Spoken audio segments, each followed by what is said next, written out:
Hey viewers, you're watching The Savera and I'm Vidhi Joshi. Donald Trump confirmed that the United States will deploy a second aircraft carrier to the Middle East as tensions with Iran continue to rise amid ongoing negotiations over Tehran's nuclear program.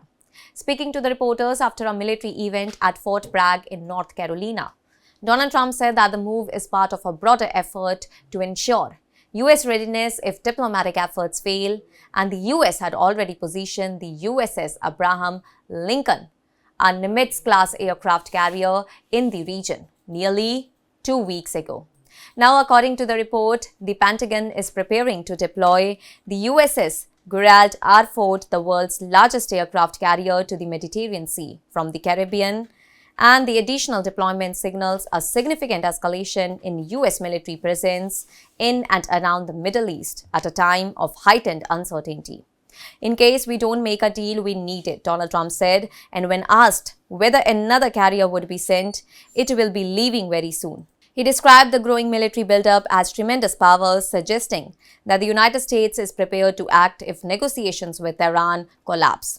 His remarks have intensified speculation that Washington is considering military options alongside diplomatic engagement. Donald Trump also voiced support for regime change in Iran, saying that it would be the best thing that could happen.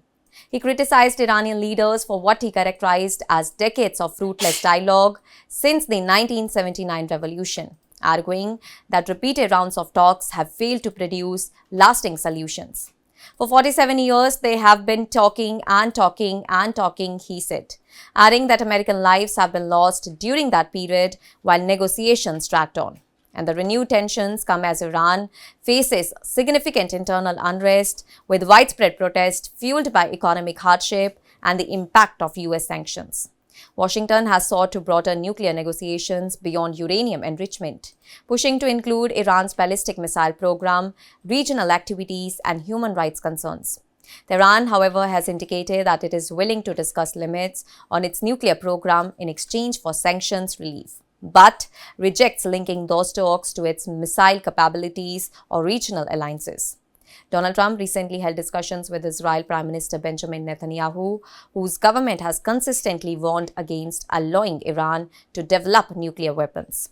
Israel views Iran's nuclear ambitions as an existential threat and has supported a tougher U.S. stance. Meanwhile, Iranian President Massoud said that his nation would not yield to excessive demands, but remains committed to dialogue aimed at regional peace and stability. He accused the United States and European powers of deepening mistrust through past actions, complicating the path to a final agreement. And as the U.S. strengthens its military footprint with additional carrier strike groups, concerns are mounting about the risk of miscalculation. Donald Trump has insisted that his administration aims to resolve the standoff once and for all, signaling that while diplomacy remains possible, military preparedness is essential. And the coming weeks may prove decisive in determining whether negotiations succeed or whether rising tensions push the region closer to confrontation. That's all for now. Stay tuned to The Savera for more updates. Do like, comment, and subscribe to the channel.